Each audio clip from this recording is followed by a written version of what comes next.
Okay, Beatles fans, quick intro here.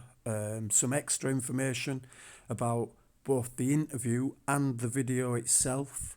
I used to have an old Beatles channel going back to around, I'm thinking maybe 2010, maybe 2011.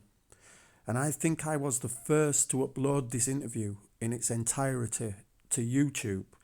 Of course, other people took the video and uploaded it themselves without making any changes to it whatsoever. They just used all the same pictures that I'd used to make a kind of slideshow. No alterations at all. I uploaded it to my last Beatles Stories channel, the one that got really big. I think we had 80,000 at one point. And I won't bore you with all that, but I think it reached 750,000 views, if I recall correctly. Now, this interview with Howard and John was in October of 1974, and John really sounds in great spirits, considering what's going on around him with all the deportation proceedings. Howard Cosell is, of course, famous in America, really famous. He's famous for his friendship with Muhammad Ali, but he also had a friendship with John Lennon. And if you listen to the footage of the football game that Howard announced John's death on, I can't upload it, unfortunately. It's already on here. You can go and hear it for yourselves. But if you hear, there's an off-air conversation, and Howard says something like he was shot outside his apartment, the Dakota apartment building, to a man called Frank Gifford. And Gifford says, fellas, I just don't know. I'd like your opinion. I can't see this game situation allowing for that news flash. I think Howard knew the gravity of the situation. I think they were reluctant to report such a devastating kind of news event against the backdrop of a sporting event. Cosell kind of pressed Gifford a little bit and made it clear that they had to announce it. And if you listen to the audio, you can hear Frank Gifford, in case Cosell doesn't want to do it, he says, don't hang on it. It's a tragic moment, and this is going to shake up the whole world. And then Gifford says, 3 seconds remaining. John Smith is on the line, and I don't care what's on the line, Howard. You have got to say what we both know in the booth. And then those famous words. Remember, this is just a football game, no matter who wins or loses. An unspeakable tragedy confirmed to us by ABC News in New York City. John Lennon, outside of his apartment building on the west side of New York City, the most famous perhaps of all the Beatles, shot twice in the back, rushed to Roosevelt Hospital, dead on arrival. This is Howard Cosell. The name of the show is Speaking of Everything. My guest is Mr. John Lennon, one of the Beatles. You remember the Beatles, who brought a whole new form of musical culture to the United States of America in the early 60s when they debuted on the then-existent variety show known as The Ed Sullivan Show. There have been many vicissitudes in the lives of the four respective Beatles since then, and perhaps none more notable than in the case of our guest today, Mr. John Lennon, who has had a wide variety of troubles and yet continuing artistic successes, all of which we shall begin to discuss with you. It's a joy to have you with us, John. Thank you, Howard. It's a pleasure to be here, and it's great to meet you after seeing you on TV so much. It's a treasured moment for you, isn't it? It is. It's one of the highlights. John, let's get right to the heart of your troubles and get those out of the way. The continuing apparent attempt by the United States government to effectuate your deportation from this country. The whole thing derives from a marijuana count against you in England, doesn't it? Yeah, and during the 60s in England, I may as well do a bit of background on it. There was a head-hunting policeman who was scoring or collecting all the pop stars in England. And he got them by hook or by crook, mostly by crook. He's now in jail. And I was one of his scalps. And I still contend I was planted. At the time I didn't know, because I still half believed that those things didn't happen. And in England they also had a law that said if you were in a building, if something was found in your house and you had nothing to do with it, and you were away on holiday, then it was your responsibility. So that's how they got me. And it's sort of being used to say that I can't come in. It's like a technical hitch, you know. But the government could drop the case tomorrow. It's just a matter of somebody saying, oh, forget it. Because it doesn't only affect me. There's people that have been here 20 or 30 years, my immigration lawyer told me, that have been bussed over here since, say, for one joint, and they've tried to throw them out, or have thrown them out. People that have lived here most of their lives, they don't know any other country. And they ask you know, which country do you want to be deported to? So my case is still up in the air, and once a year they tell me I have 30 days to get out. That was going to be my next question. I've read on several occasions, this time Lennon has to go, and yet it has not eventuated. Well, that happens about once a year, or it seems to be once a year, or maybe twice, that they give me 30 days to leave, and then my lawyer appeals it and gives me another few months to try and fight the case. I think the weirdest thing about it is, A, that it ever started, and B, that it's costing American people a lot of money to try and get rid of me. How did it actually get started? Well, I piece things together the same as anybody else, you know.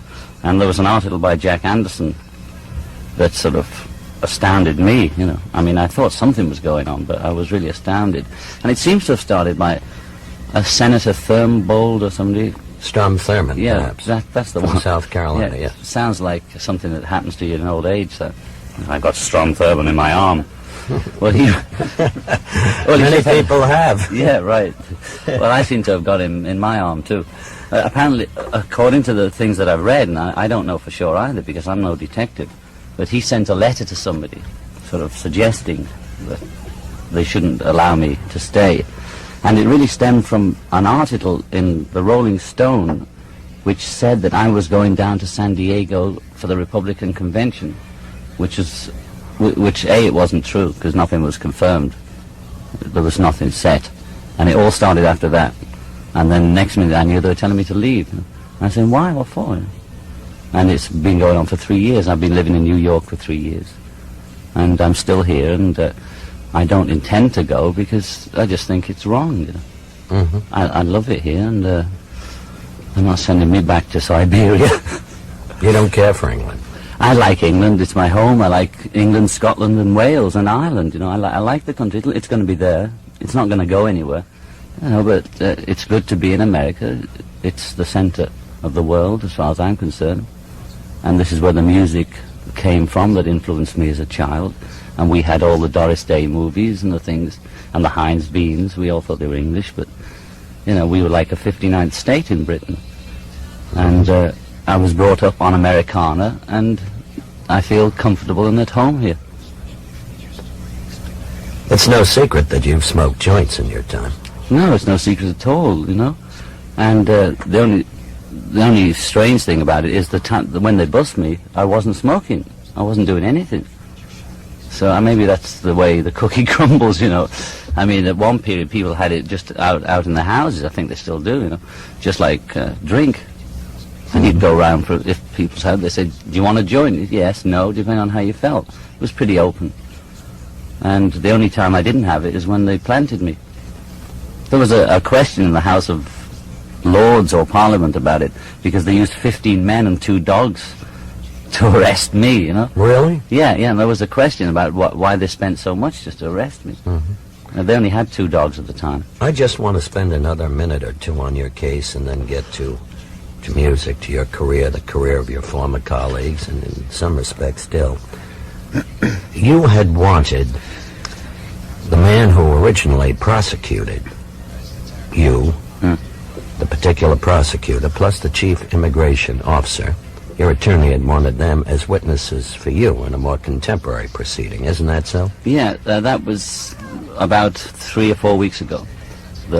We were in court, and I follow what my lawyer does. You know, I don't tell him what to do, so he informs me. And he said he was trying to bring in the ex-prosecution counsel, Mr. Sciano, and the ex-head of Immigration New York to ask them a few questions, because he has reason to believe that certain letters and instructions were sent from Washington to the ex-prosecution counsel, but the judge turned us down on that, says we can't use them, we can't interview them, in fact.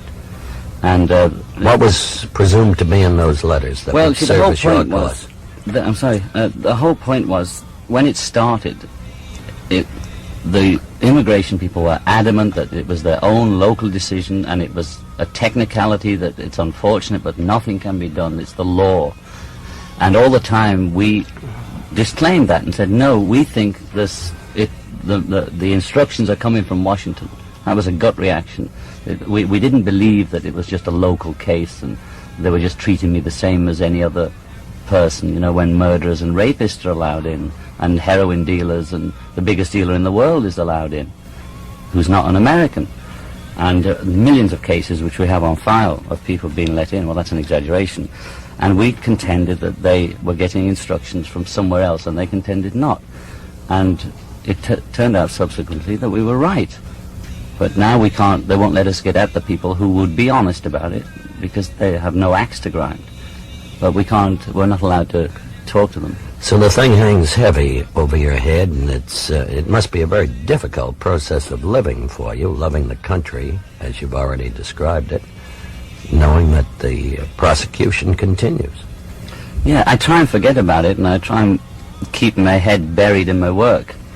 But there was a period about 18 months ago, it was really beginning to get to me, because it just wouldn't go away. It's like a fly, only worse than a fly, but it's like something that just won't go away, you know. And then you forget all about it, and I think, oh, it must be all right, the lawyer hasn't called me for a bit. And then suddenly, I was in the middle of making an album, out now, Walls and Bridges, haha. And on what label? On Apple Capital label, that's your local store. And I was in the taxi cab going to the record plant, where I make the records in New York, and it came over the air, John Lennon has 30 days to get out. So I just jokingly said to the cabman, okay, drive me to the airport, because nobody had told me, that my own people hadn't told me, because they didn't want to interfere with my working. So I usually get to hear about things in the paper, like 30 days. I usually read about it afterwards. And it's like somebody continually punching you in the kidneys, and it began to wear me out, but I decided, forget it, I'm going to pretend it's not happening, and I'm just acting as if nothing's going on. I just live here, and that's it. And in my head, that's how I feel. I live here, and that's all there is to it. As I introduced you, and our guest is, of course, John Lennon, at the top of the show, I said that the Beatles brought an original form of musical culture to the United States in the early 60s. You nodded your head in acquiescence. Now, in retrospect, what do you deem your contribution to have been? How would you describe or define the kind of art form you brought?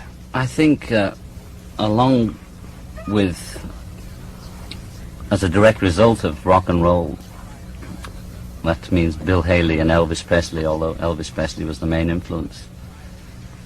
People always said we were leading the 60s, you know, and changing everybody's hair and that. And we were standing up there looking different, but we were reflecting what was going on the streets in England and here too. Although the hair thing started in England. And what we really were figureheads for what was going on. So I never really claimed, we changed something, I'm not quite sure what it was, but we represented a change rather than were the instigators of the change. If whatever we wore was already on the street, we would just see it in a shop, buy it, or have it remade and go on stage with it. Mm-hmm. The haircuts just sort of happened almost. The longer hair now, which all the footballers have, right? And that's good, all the footballers. Yeah, very they do. good. They look like, most of them look like, you know, they have 60s kind of haircuts, you know? I think it'd be unfunctional to have it any longer for them. But we were just sort of part of the scene, but we were the figureheads, you know? We're the masthead on the boat. The boat was going on it of its own accord, mm-hmm. and we were just that thing stuck on the front. So I couldn't say what we contributed, you know? They say we changed the music, but we used the music that was already there. You can take half our melodies and do them in a 20s style. So it's hard to put your finger on what the change was. Maybe we were part of a movement where heroes were no longer from the upper classes, especially in Britain. You couldn't even get in a British movie unless you'd been to Oxford or something. I mean, it was ridiculous. And the same kind of things was happening in movies as was happening in music, which is people, sort of ordinary people, were getting a chance to break in. It wasn't so bad in America because they weren't so class conscious about accents and things. But before us, anybody from Liverpool, a lot of comedians came out of Liverpool, they would have to change their voice. They would never get in a movie or on the radio if they spoke naturally. So we were part of that movement, which was people being themselves in extraordinary situations. And God bless us all, so serious. Well, you say you reflected what was then taking place in the society. Being a reflection, were you astonished, you and Ringo and George, by the overwhelming reaction to you here in the States? Yeah, we're more astonished. We sort of knew what we were doing a bit in Britain, although even that astonished us. The most amazing thing was making it in America, because we thought they'll never like what we almost thought was imitation American music, which we were trying to do. And that was astonishing. But I always said that we were like in the eye of the hurricane. So we were just in this little goldfish bowl in the middle, and one didn't really have time to think what was going on. It was just going on so fast. You just had to keep your eye on the road. That was about all you could do. Looking back at it, it's astonishing that I was part of it. I was one of those things that happened, like an Al Jolson or something. You know, it's already looking like history. It is. It's 10 years ago, nearly. And it's a strange feeling to look back on it. So, I was right in that. You know, that's about all I can. The only way I can deal with it. Accepting then, John, the fact that you and your colleagues, your associates, brought a new form of musical culture to the United States, whether by way of reflection of what was happening in the streets or otherwise, whom else in the past would you say were the initiators of a new form of musical culture that you would liken yourselves to? Well, I'm more likely to just, I don't know about the musical culture bit.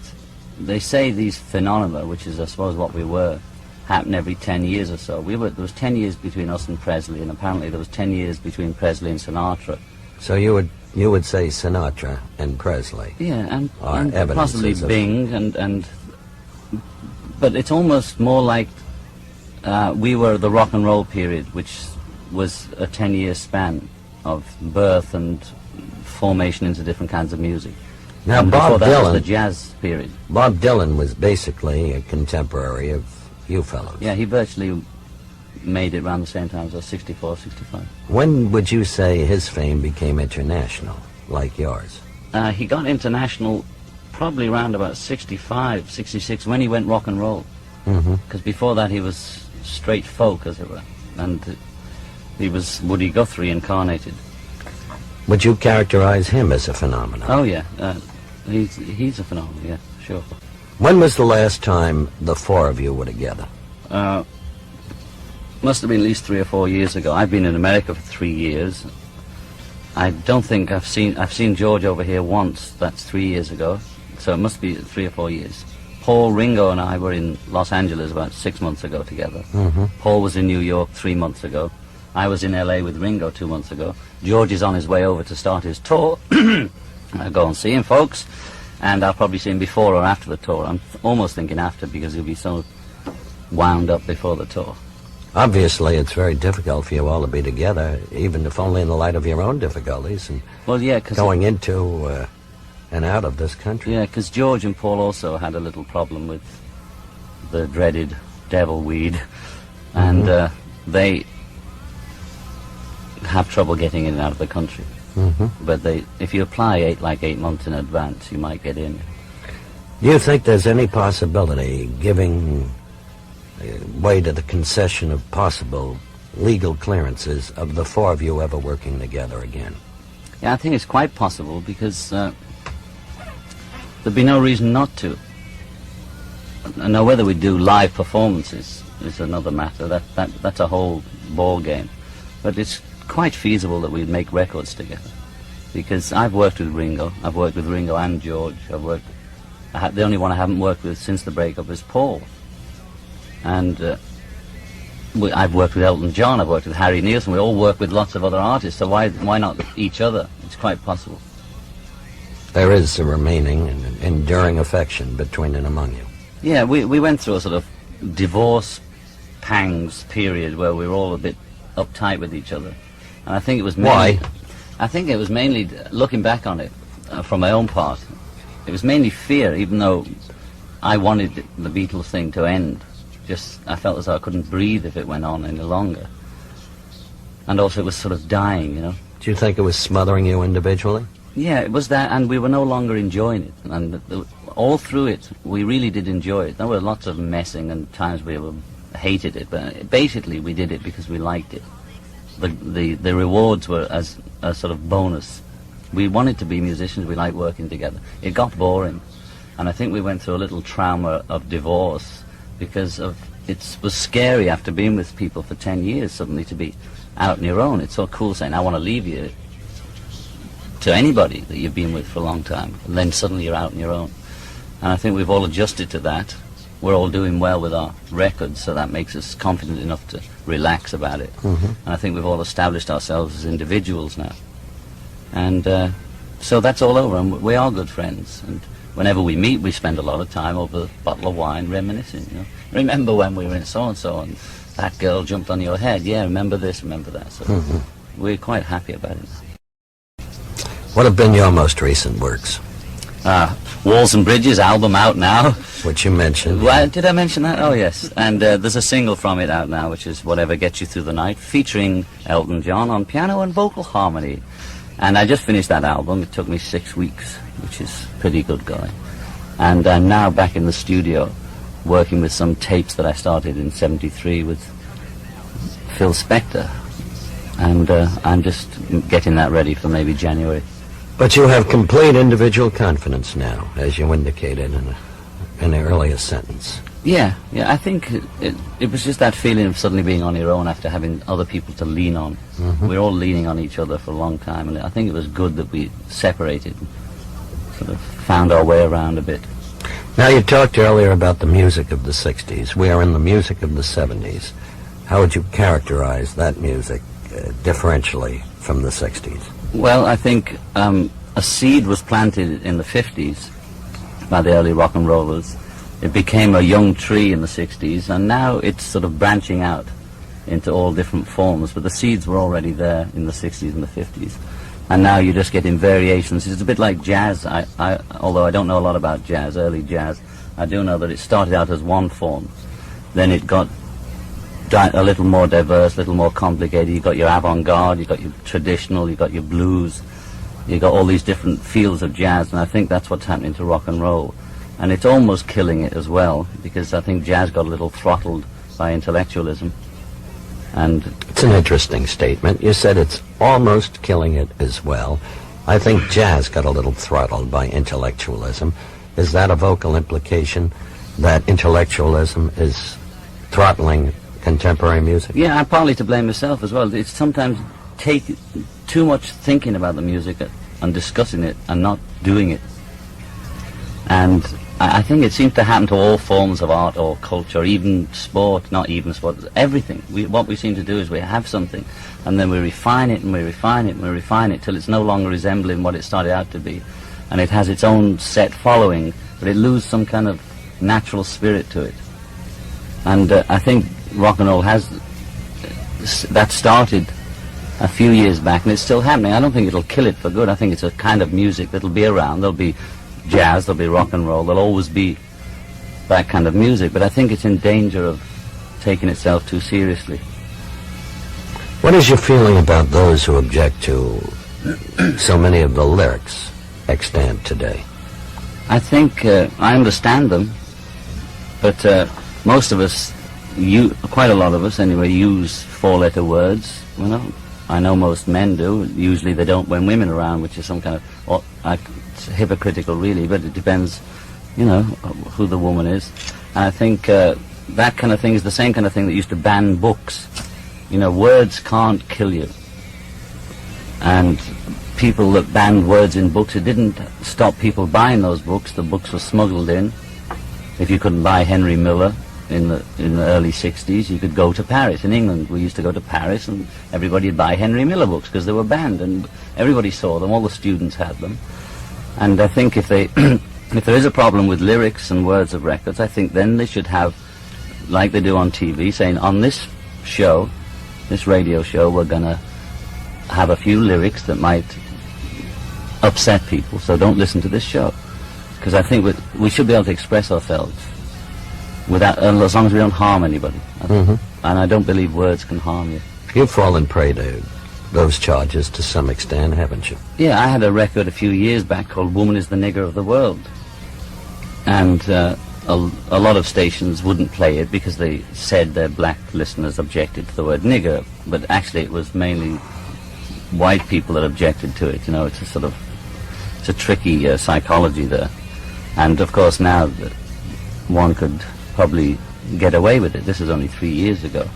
And I have had a record with the word CHRIST, which we're still not allowed to say on there. They always say superstar for that film on the record, which is extraordinary.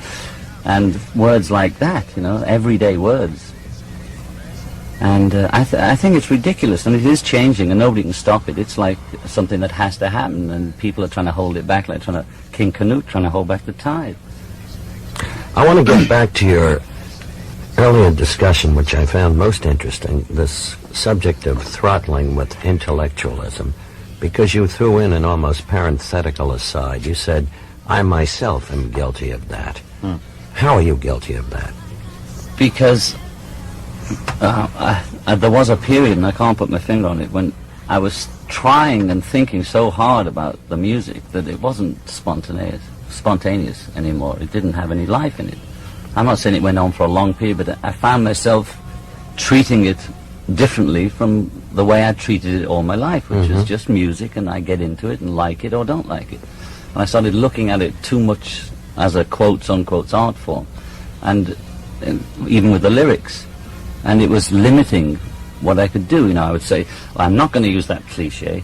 I'm not going to use that cliche musically or lyrically because of this, that, and the other. And by the time I discussed it, I'd limited my whole range of composition about what I could use. I was becoming a musical snob, which I was always down on other people for being like that. You feel you're out of that motif now? Yeah, oh, definitely. You know? How do you know? Because I can feel it in the music and my attitude to it.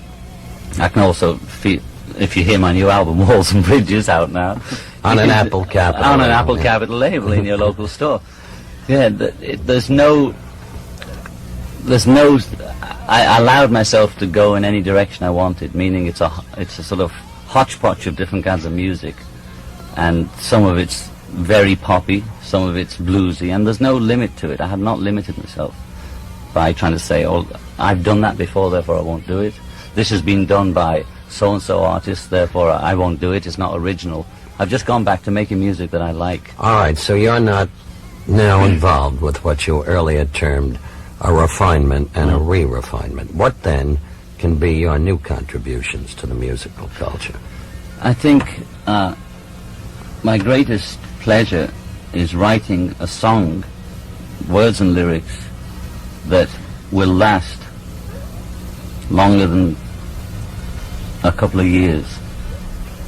And if I get 1 out of 20 or 30 songs that anybody could sing, from Frank Sinatra to Tiny Tim, then that's my greatest feeling, is to do a piece of work like that. And that happens rarely. And it happened in the case of the Beatles. Yes, we got a few out. And I've done a few myself since we split up. Songs that'll outlive me, probably. And that gives me my greatest pleasure, and therefore the musical style doesn't matter. The basic thing is still the song itself. And that's where I get my kicks. That's where you get your kicks. That's the whole of your life, the fullness of your life. Well, no, I mean, there is sex and fun, you know? But creatively, at the moment, it's still that feeling of always trying to make either the perfect record or the perfect song. And I know it's impossible, but that's the thing that keeps you going. I guess in sport it'd be the perfect play. Do you think you can ever be happy in marriage? The happy is a broad word. You know? I don't think anybody can be totally happy in anything. I take happiness when it comes, and the blues when it comes. And one of my old sort of sayings was, it's heaven and hell every day. And if I get a little light as well as the darkness, I'll go with that. It's taken me 34 years to work that out, you know. And I'm 34 next week or something like that. And marriage is no harder to be happy at than anything else. It's the same as life. So I don't really categorize it into marriage, career, or anything like that. If I'm happy, I'm happy either married, unmarried, a hit record, no hit record. It sort of seems to have almost nothing to do with how your social life is going, your happiness. You're an interesting man, and already a proven genius in your field. I've enjoyed it very much. Thank you, Howard. So did I. John? I'll see you in the football game, right? Yes, indeed, at halftime in our Monday night booth. Okay. John Lennon has been the guest. The name of the show is Speaking of Everything. Howard Cosell, thank you for listening. So it's really sad when I listen to that interview. Now, I don't listen to it often, but I do like listening to John Lennon when he's in a good mood like that, in really good spirits. And for Howard to be the one that announced his passing, it must have been hard for him. Howard was an emotional kind of guy anyway. So I thought I'd share this with you again, even though I've uploaded it before, because I was the first person that I'm aware of to upload it to YouTube in the first place. So I just thought I'd re-upload it. And this is also for Sheila, lovely lady, a subscriber to this channel. She's been very kind, very nice to me, and very patient as well, because my podcast that I keep putting off and off and off will be coming over the next week or two. But I'm not going to give a date, otherwise it sounds like, I don't want to make broken promises. But I promise, I will be uploading a surprise very soon. So take care, everybody, and speak to you all soon.